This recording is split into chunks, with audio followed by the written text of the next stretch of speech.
não parar, não precipitar e não retroceder. Então dizer para esse cara, sabe quando nós vamos parar? Nunca. Nunca na sua porca vida. Né?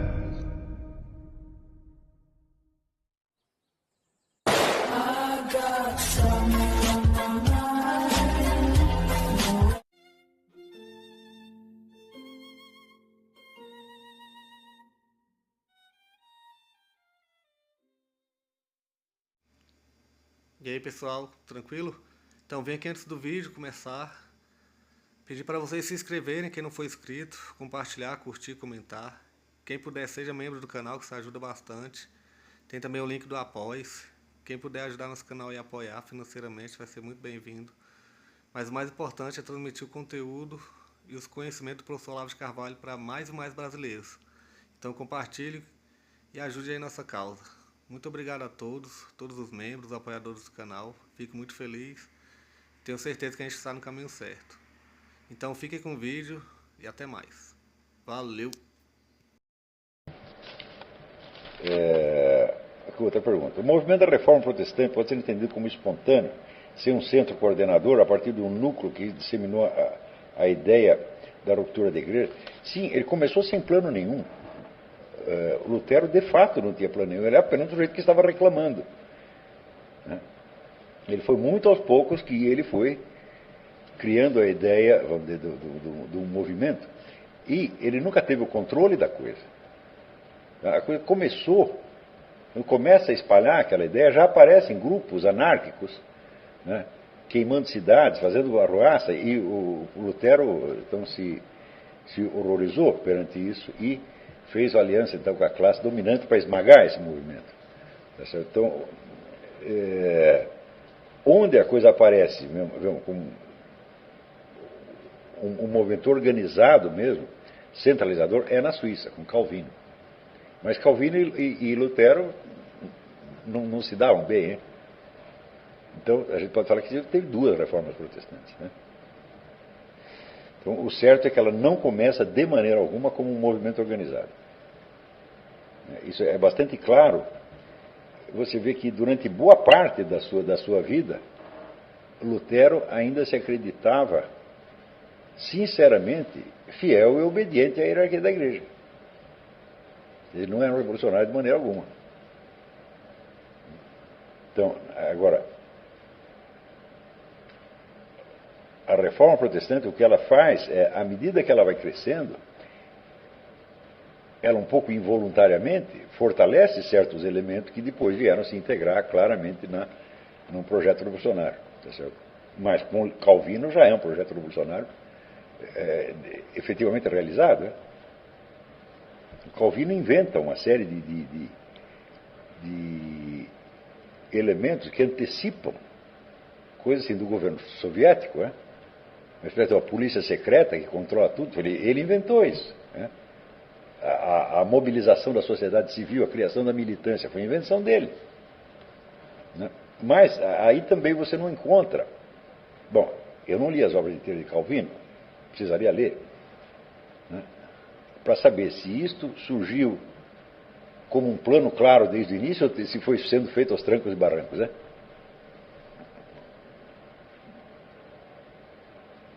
Se alguém souber, por favor, me avise. Eu só sei desse negócio do Calvino, para dizer a verdade, eu só estudei um único livro a respeito. E isso não é suficiente para tirar a conclusão, que é o livro do Michel Walzer, A Revolução dos Santos. Eu falo, ali deixa claro que aquilo era um regime totalitário mesmo, né? E que o elemento fundamental do combate revolucionário, que é a militância, apareceu ali. Eu digo, bom, então isso eu sei, mas também isso é tudo que eu sei.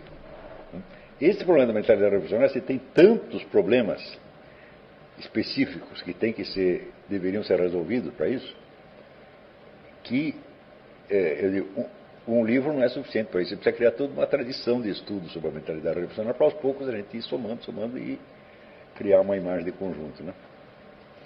Então, tem mais alguma pergunta aí? Então, fale mais alto. Aqui tem uma pergunta sobre qual é o papel das sociedades secretas nisso. Muito bem. A própria ideia de sociedade secreta, ela surge nesse período. Você não vê nenhuma sociedade secreta durante todo o período medieval exercendo qualquer função histórica relevante. Claro que sociedades secretas existiam, né, grupos esotéricos sempre existiram. Né? Ontem mesmo eu estava comentando aqui com o Bruno o negócio da história intelectual da Europa, né, do Friedrich Hayek, onde ele mostra que elementos da sociedade pagã nunca foram exterminados, eles persistiram ao longo de toda a história da Europa. E, naturalmente, alguns desses grupos ocultistas esotéricos também estavam lá. Mas não tem nenhum papel relevante. Porém, quando começa a entrada da modernidade, você já vê qual é o centro, né, irradiante das ideias científicas. Já está a Royal Society. A Royal Society começa com um negócio chamado Colégio Invisível. Né?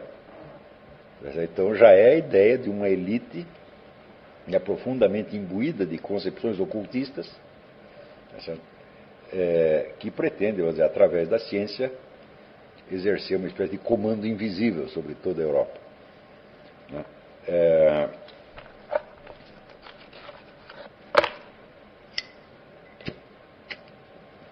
O fundador da Royal Society, Isaac Ashmole, era, vamos dizer, um cara notoriamente um maçom ocultista. Né? O florescimento enorme da astrologia, alquimia, né? Artes mágicas, etc. Nesta época, que nós vamos dar uma aula especificamente sobre isso, tá certo? Faz parte desse projeto controlador. Né? Se você não faz ideia, vamos dizer, da ambição explicativa da astrologia renascentista. Era uma espécie de ciência universal, né? Organizada racionalmente em todos os seus detalhes. E talvez esse seja um dos motivos do horror que depois ela causou.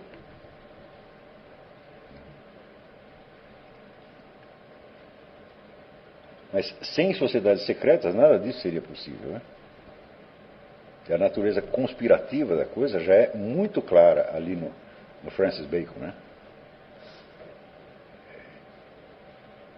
E se torna, vamos dizer, isso se torna cada vez mais, esse fator, sociedade secreta, se torna cada vez mais importante. Até quando você chega ao século XX, praticamente todos os fatos fundamentais da história são secretos. Você só fica sabendo 30, 40 anos depois. E se você, por exemplo, a política do século XX, quanto da política do século XX foi política parlamentar, noticiada à vista de todo mundo, e quanto foi decisão de serviço secreto. Quer dizer, o serviço secreto predomina de uma maneira brutal. Claro que no fim você acaba sabendo de tudo, mas quando já os assuntos não estão em pauta mais, né? Por exemplo, se você vou tentar um negócio, vamos fazer aqui a história econômica da União Soviética. Não dá para fazer. É tudo secreto. Só a KGB sabia, e mesmo a KGB não sabia muito. Então a gente sabe, por exemplo, que havia uma fabricação de estatísticas para fins de propaganda. Então, quantas daquelas estatísticas são verdadeiras e quantas foram postas em circulação só para enganar o povão? Falar, olha, isso está enterrado no arquivo da KGB, e o arquivo da KGB está fechado até hoje. Só o que foi aberto durante algum tempo foi o arquivo do Partido Comunista, não da KGB. E a KGB está no poder. Não só ela está no poder na Rússia, mas ela espalhou pelo mundo a tal da máfia russa, um monte de empresários laranja, né? Pelo mundo inteiro. Então, o número de informações secretas que são decisivas para a compreensão da coisa é inesgotável. Isto não aconteceu em fases anteriores da história. Mas já nesse período do começo da modernidade, você vê a importância crescente das sociedades secretas. E, portanto, a história se tornando um treco cada vez mais secreto. E, às vezes, sendo cada vez mais duas histórias. Uma história para o povão e outra a história para quem está por dentro, inside information. Né? Como é que... Agora, você vê que, diante disso, o número de pessoas que entendem realmente o curso das coisas, sabe o que está sendo feito e para onde vai, é muito pequeno. Se você pegar lá o grupo Bilderberg, então, quantos daqueles camaradas entendem o processo? Aqueles 300 e poucos membros entendem. Eu acho que os 300 não entendem, mas eles têm assessores, né, pessoas de alta preparação científica que estão entendendo.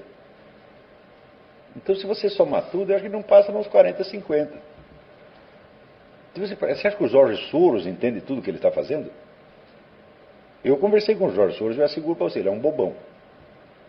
Então, se ele é um bobão, alguém está pensando no lugar dele. Ele paga os caras para pensar e os caras vão lá, aqui, doutor, precisa fazer isso. Ele assina o cheque.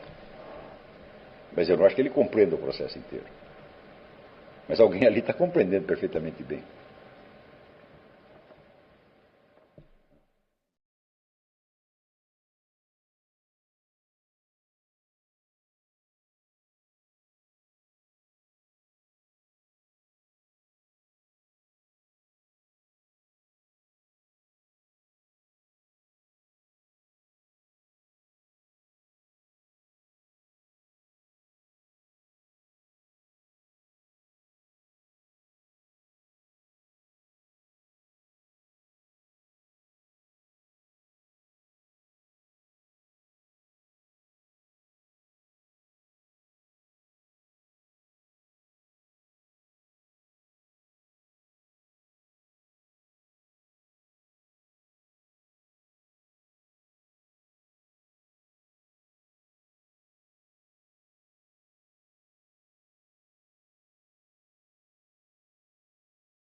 Chegamos a mais um final de uma aula, de um vídeo.